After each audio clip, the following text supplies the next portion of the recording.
Hello and welcome back to Let's Talk Whisky with me, Kevin. The hotly anticipated, fresh off the press, everyone's been talking about this highly anticipated whisky from Aberargie or Aberargie. I'm going to say Raji, I think, because that sounds more Scottish to me, because Raj is being annoyed, and if Scottish, if you're raging, you're Raj. So I'm going to go Aberargie. I've been very, very excited about this. I'm going to get it open first and get it in the glass, and we'll keep chatting about it. Picked this up the other day, and I thought I need to find some time to open it. So let's get this open. Let's see what pop we get. Nice, it was a wee delicate one. Get it in the glass. A nice healthy pour for the first of a new release.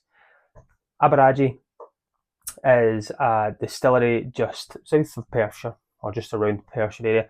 I think it's right on the visible line of the Highlands and the Lowlands. One of the things I was looking for on the bottle was, is it a Highland or a Lowland? And it's not really disclosing that, and I have no issues with that whatsoever. The whiskey's going to do the talking. You might have heard some things about it. There might be some telltale signs of who is maybe involved in this. So Aberargie Distillery is owned by the Morrisons Scotch Whisky Distillers, because it used to be slightly different then. So Morrison Bowmore and all these other things. If you've heard of Carn Mor, the independent bottling, that's these guys. Old Perth, also these guys. And Mac-Talla is the Islay range. Distillery was built in 2017, and in 2016 they got all the thumbs up really to do everything that they need to do. It's a big beautiful building. I've actually driven by it before and wasn't able to pop in at the time, and just always been excited about the whiskey because I knew they were going to be single malt at one point in time. They've got history from the 60s, from being independent bottlers, and from Islay with Bowmore and all these other amazing things, and now they've went full on their own. This is a single malt, but not just any single malt. This is a real kind of barley to bottle scenario. They use their own fields to have their own barley. I think the only thing they don't do is their own malting, but everything else is done there. So about 99% of the things is done on site.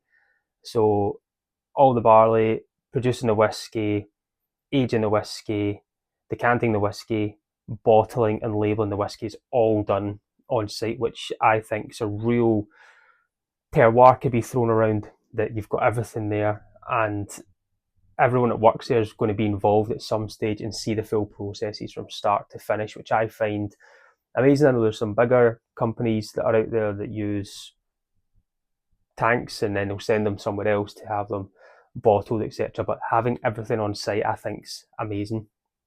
So with this, a new bottle, it's absolutely brand new.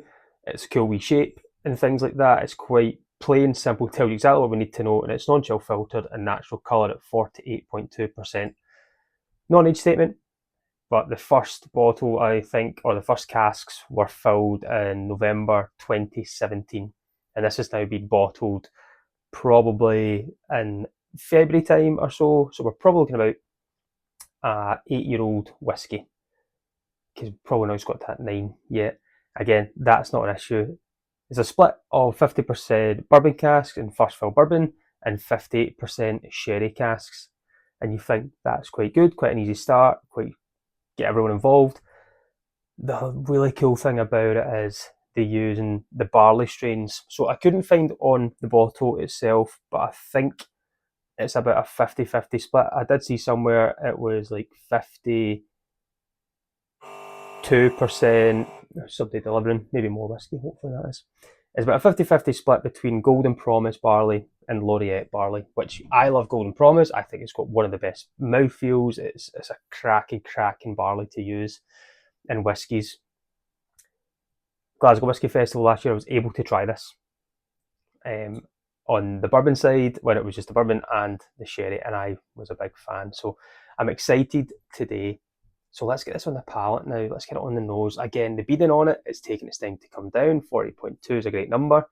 As we already know, it's non-chill filtered and it's natural colour. So we start looking at those legs. That colour as well, for what it is, it's It looks slightly older than it would be for the aging, but again, first fill bourbon can be quite active, right? And then the sherry itself. But enough chat now. Let's get this on the nose. I'm excited. Maybe one more look at those legs now. Jeez Louise. That's going to be oily. And again, that's going to be that golden promise barley.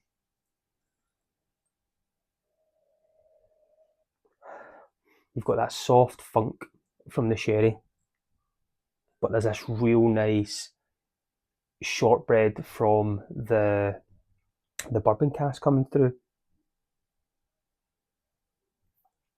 It's got that kind of barley field note to it, in a summer's day walking through, and it's maybe just been harvested.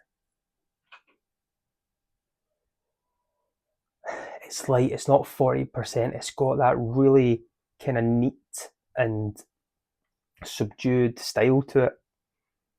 It's coming through with a slight tinge of that like burnt toffee as well.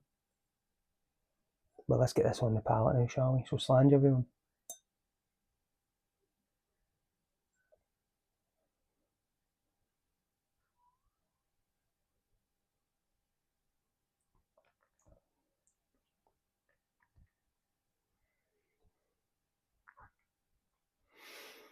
Exactly the mouthfeel of whiskey that I love. That chewy, it's not gloopy that I'm looking for, but some whiskey can be quite fresh, can be quite light, they go down, it's like, whoa, that was really good, and it's gone. This has a total amazing texture to it. It's got like a torched apple with some summer fruits on there, like some forest fruits on there. So that's the kind of mix I think for the bourbon and the sherry. There's just a real nice. It makes you smile. It's a smile. You take a dram and a sip, and it just makes me smile. It's what I like in a whiskey. I love the 50-50 split just now. I think that's great. There's nothing really overpowering it. The casks have been very well done. Graham Mac, that curates everything, is amazing what he can do with casks as well, and to be able to make this so far. So first sip's been great. The nose is great. I'm still, as you can see, trying to get it off my teeth to a degree. It's not in a bad way. It's a chewy, viscous dram.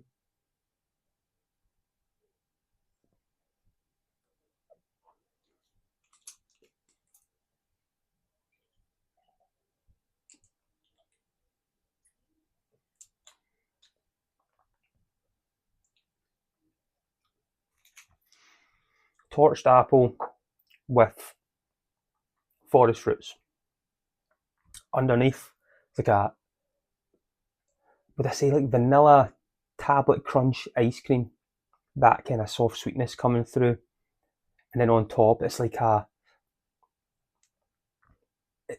it's not mulled wine, but there's this nice wee sharpness from like the darker fruit side from maybe the sherry.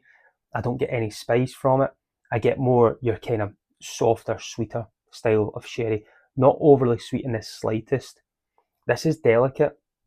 If this was put in front of me in a blind tasting, there is no way I'm putting this in single figures on the kind of age statement style. I've added some water in there. It's not changed too much. I don't think I would even put water in it. I like it at that 48.2 from the first sip that I had. There was no issues. It's just got a really good nose. Nothing's really changed on it.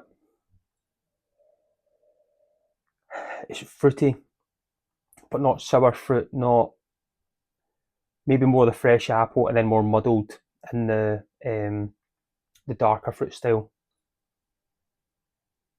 But that kind of tablet ice cream is what's pushing me for the first fill bourbon, I think.